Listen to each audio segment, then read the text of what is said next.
నమ్మకం అమ్మ లాంటిది. మా మీద మీ నమ్మకం మిమ్మల్ని తప్పకుండా అమ్మని చేస్తుంది.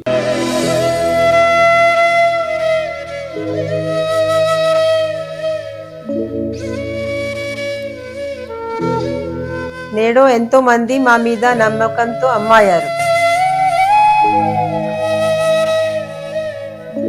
మీకోసం అమ్మతనం ఎదురు చూస్తుంది.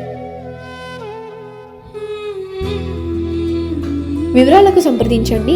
Kiran infertility centre, Hyderabad, Bengaluru, Chennai, Delhi. జై శ్రీరామ్. ప్రేక్షకులకు స్వాగతం. 2026 మార్చి మాసంలో ద్వాదశ రాశి వాళ్ళ మాస ఫలితాలు. ఈ ఒక మాసంలో గ్రహ సంచారాన్ని గమనిద్దాం. రాహు కుంభంలో సంచారం, కేతు సింహరాశిలో సంచారం, శని మీనంలో సంచారం, గురువు గారు వక్రించి మిథునంలో సంచారం చేస్తున్నారు. అయితే ఈ ఒక మాసంలో మార్చి 11వ తేదీ నుంచి ఆయన వక్రత్యాగం చేస్తున్నారు. అలానే సూర్యుడు మార్చి 15వ తేదీ వరకు ఆయన కుంభంలో సంచారం, మార్చి 15వ తేదీ ఆయన కుంభం నుంచి మీనరాశిలోకి ప్రవేశిస్తున్నారు. ఇక శుక్రుడు మార్చి 2వ తేదీ కుంభం నుంచి మీనంలోకి ప్రవేశిస్తున్నారు. ఇక కుజుడు ఈ మాసమంతా కూడా కుంభరాశిలో సంచారం చేస్తున్నారు. ఇక బుధుడు ఈ ఒక మాసంలో అంటే మార్చి 1వ తేదీ నుంచి మార్చి 21వ తేదీ వరకు కూడా ఆయన వక్రించి కుంభరాశిలో సంచారం చేస్తున్నారు. మార్చి 21వ తేదీ ఆయన వక్రత్యాగం చేస్తున్నారు.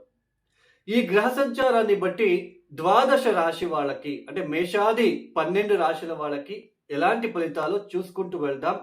ముఖ్యంగా ప్రేక్షకులకు ఒక చిన్న సజెషన్ అండి. ఈ గోచార ఫలితాలు మనము చెప్పుకుంటున్నాం. ఈ గోచార ఫలితాలు అనేవి గ్రహాల రాశి మార్పులని బట్టి మనం ఈ రాశి వాళ్ళకి ఇలాంటి ఫలితాలు అనేది చెప్పుకోవడం జరుగుతుంది. అయితే గోచారంలో గ్రహాలు మనకి ఒక రాశి నుంచి ఇంకొక రాశికి వెళ్తూ ఉంటారు. రాహుతో కలుస్తుంటారు, శనితో కలుస్తూ ఉంటారు. అలానే గ్రహణం కూడా వస్తూ ఉంటుంది. సో ఇది నిత్యం జరిగే ప్రాసెస్ ఇది. అయితే ఈ గోచారంలో అంగారక యోగము, మీరు తమ్నెల్ చూస్తూ ఉంటారు, అంగారక యోగము, బుధాదిత్య యోగము, ఈ రాశుల వాళ్ళకి ఈ ఒక మాసంలో బుధాదిత్య యోగము, అలానే ఈ రాశుల వాళ్ళకి అంగారక యోగము. ఈ రాశుల వాళ్ళు ఈ ఒక సంవత్సరం వాళ్ళ జీవితమే ఇంకా అంతా అయిపోతుంది, లేదా కోట్లు సంపాదిస్తారు. అలానే ఈ రాశుల వాళ్ళకి మహాలక్ష్మి యోగం పట్టబోతుంది. ఇలాంటి తమ్నెల్ మీరు చూస్తూ ఉంటారు. ఇవి కేవలం వాళ్ళ వ్యూస్ పెంచుకోవడానికి మాత్రమే చేస్తున్న ఒక ప్రయత్నము. ఎవరు కూడా వాస్తవాన్ని చెప్పట్లేదు. గోచారంలో అలా రూచక యోగం కానీ, మహాలక్ష్మి యోగం కానీ, బుధాదిత్య యోగం కానీ, గజకేసరి యోగం కానీ ఇవన్నీ ఏది వర్తించవు. ఇది బాగా గుర్తుపెట్టుకోండి. మీ జాతక రీత్యా ఏ గ్రహాలు ఎక్కడెక్కడ స్థానాలను బట్టి ఉంటారో, ఆ గ్రహ దశలు ఏవి జరుగుతూ ఉంటాయో వాటికి సంబంధించిన ఫలితాలే మీరు చూస్తూ ఉంటారు. మరి ఎందుకండి రాశి ఫలితాలు చెప్పుకోవడము అంటే, చూడండి, ఇప్పుడు కుజ మహాదశ ఎవరికైనా జరుగుతూ ఉంటుందని తెలుసుకుందాం. ఒక ఎగ్జాంపుల్, కుజ మహాదశ ఎవరికో ఒక వ్యక్తి జాతకంలో జరుగుతూ ఉంది. ఇప్పుడు కుజుడు గోచారంలో ఎక్కడికి వెళ్తున్నాడు? రాహుతో కలుస్తున్నాడు. కాబట్టి ఇప్పుడు ఈ ఒక మాసంలో కుంభరాశిలో కుజుడు రాహుతో కలుస్తున్నాడు. కాబట్టి ఈ సమయంలో వాళ్ళు జాగ్రత్తలు తీసుకోవాలి. కుజ మహాదశ జరుగుతూ ఉంటుంది, రాహుతో కలుస్తున్నాడు. సో ఈ అపాయకారి వృత్తి ఎవరైతే చేస్తూ ఉంటారో, మిషనరీ ఎక్విప్మెంట్స్ లో పనిచేసే వాళ్ళు, డ్రైవర్స్ కావచ్చు, ఎలక్ట్రికల్ డిపార్ట్మెంట్ లో కావచ్చు, అలానే పోలీస్ డిపార్ట్మెంట్ లో ఉన్న వ్యక్తులు కావచ్చు. సో అలాంటి వాళ్ళు చాలా కేర్ తీసుకోవాలి.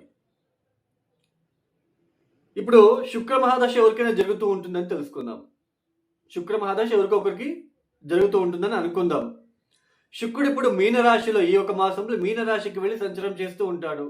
మీనరాశి ఉచ్చస్థానము. సో వాళ్ళకి శుక్ర మహాదశ జరుగుతూ ఉంది. వాళ్ళ జాతకరీత్యా శుక్రుడు ఏ స్థానంలో అయినా ఉండనివ్వచ్చు. బట్ ఈ మాసంలో ఆయన మీనరాశిలో సంచారం చేస్తున్నాడు. కాబట్టి కొంచెం శుక్రుడు ఈ జాతకులకు కొంచెం యోగిస్తాడు. శుక్రదశ జరుగుతూ ఉంటుంది. వాళ్ళు ఎక్కడెక్కడ ఏ స్థానాలకి వెళ్తూ ఉంటారో ఆ స్థానాలకి బట్టి ఫలితాలు అనేది వాళ్ళకి మిశ్రమంగా ఉంటుందా లేదా చాలా యోగించే విధానంగా ముందుకు సాగుతుందా అది మనకు అర్థమవుతుంది. సో గోచారంలో అలాంటివి ఏది వర్తించదు. సో ఇది అర్థం చేసుకోండి. అలానే ప్రతి దానికి హోమాలు ఉంగరాలు వేసుకుంటే మన జాతకాలు మారిపోతాయి, మన కర్మ తగ్గుతుంది. This is completely fake sentence. ఎంతసేపటికి కూడా మన జాతక రీత్యా ఉన్న గ్రహ దోషాలకి మనమే స్వతహా కష్టపడి ప్రయత్నపూర్వకంగా కొన్ని పరిహారాలు రోజు పాటిస్తూ వెళ్తే చాలండి, ఇంకా వేరే అవసరం లేదు. అంతెందుకండి, ఓం నమ శివాయ నమ శివాయ రోజు పొద్దున్నే 1000 సార్లు చదువుకోండి చాలు, ఇంకా మీకు వేరే అవసరం లేదు. సో గోచారంలో బుధాదిత్య యోగము, మహాలక్ష్మి యోగము ఇవన్నీ ఉండవు, వర్తించవు. దీన్ని గుర్తించండి. ఇది ఫ్యాక్ట్. జాతక రీత్యా ఉంటే అది మీకు వర్తిస్తుంది. ఒక రాశిలో లక్షల మంది ఉంటారు, అందరికీ ఒకేలాగా ఫలితాలు కూడా ఉండవు. సో కొంచెం ఇది అర్థం చేసుకోవడానికి ప్రయత్నాలు చేయండి. వాస్తవాన్ని తెలుసుకోవడానికి ప్రయత్నం చేయండి. ఓ ఇది అంతే, అవసరం లేదు. జ్యోతిష్యంలోనే ఎక్కువ దాంట్లోనే కాన్సన్ట్రేషన్ పెట్టి దాని మీద ఎక్కువ కాన్సన్ట్రేషన్ పెడుతూ దాంట్లోనే మునిగిపోకండి. ప్రతిదాన్ని కూడా పరీక్షించి మీరు ముందుకు సాగండి. ఒక టెస్ట్ పెట్టండి, ఇది కరెక్టా రాంగ్ అని. ఇక ఒక రాశి గురించి మనము తెలుసుకుంటూ వెళ్దాం. 2026 మార్చి మాసంలో మీన రాశి వాళ్ళ ఫలాఫలాలు. ఈ మార్చి మాసంలో మీన రాశి వాళ్ళకి ప్రతికూలించే గ్రహాల సంఖ్యనే అధికంగా ఉంది. ముఖ్యంగా జన్మరాశిలో శని సంచారం జరుగుతుంది. శనితో పాటు అష్టమాధిపతి అయిన శుక్రుడు కూడా సంచారం చేస్తున్నారు. అలానే మార్చి 15వ తేదీ తర్వాత 6వ స్థానానికి అధిపతి అయిన సూర్యుడు కూడా జన్మరాశిలో సంచారం చేస్తున్నారు. అంటే దుస్థానానికి అధిపతులు అయిన శని, సూర్య, శుక్రుడు ఈ 3 గ్రహాలు జన్మరాశిలో కలుస్తున్నారు. కాబట్టి ఆరోగ్య విషయాలలో ఇబ్బందులు, ఆత్మవిశ్వాసం తగ్గడము, చుట్టూ కూడా భయం అనేది అనిపిస్తూ ఉంటుంది. ఏదో తెలియని భయము, ఆత్మవిశ్వాసం లేకుండా భయపడుతూ ఉండడం లాంటిది, భార్యాభర్తల మధ్య అన్యోన్యత తగ్గడం లాంటిది, భర్త లేదా భార్య ఆరోగ్య విషయాల్లో ఇబ్బందులు, చెడు వ్యసనాలకి గురి అవడము, చెడు కలలు, నిద్రాహీనత, నిద్రాభంగము, చెడు వ్యక్తుల సహవాసం చేయడం లాంటిది, ఇలాంటి ఫలితాలే ఎక్కువగా కనిపిస్తూ ఉన్నాయి. మార్చి 11వ తేదీ తర్వాత గురువుగారు వక్రత్యాగం చేస్తున్నారు. ఈ వక్రత్యాగం చేయడం వలన ఉన్న దాంట్లో కాన్ఫిడెన్స్ పెరుగుతుంది. ఉద్యోగ విషయాలలో ఉన్న ఒత్తిడులు తగ్గుతాయి. అలానే కొత్త ఉద్యోగ ప్రయత్నాల కోసం చేసే వాళ్ళకి ఉద్యోగ అవకాశాలు వచ్చే సూచనలు, ఇలాంటి ఫలితాలు రాబోతున్నాయి. మొత్తానికి ఉద్యోగ విషయాల్లో కొంచెం నిలకడ అనేది కనిపించడానికి ఆస్కారాలు ఉంటాయి. అయినప్పటికీ జన్మరాశిలో ఉంటున్న ఈ గ్రహస్థితి ఏదైతే ఉందో, అష్టమాధిపతి, వ్యయాధిపతి, షష్టాధిపతి 3 గ్రహాలు కలుస్తున్నారో, ఇది మానసిక ఆందోళన, అలానే అభివృద్ధి కోసం చేసే ప్రయత్నాలలో విఘ్నాలు, ఆటంకాలను ఎదుర్కోవడం లాంటిది, అలానే చెడు కలలు, చెడు వ్యసనాలకి గురి అవడం లాంటిది, నెగిటివ్ మైండ్, ఇలాంటివన్నీ చోటు చేసుకునే ఆస్కారాలు ఎక్కువగా ఉంటాయి. సర్జరీ జరగడం లాంటిది కూడా, ఏదైనా సర్జరీ జరగడం లాంటిది కూడా జరిగే సూచనలు ఉండడానికి అవకాశాలు నిండుగా ఉంటాయి. మీనరాశి వాళ్ళకి మొత్తంగా చూస్తే అంత బాగోలేదు.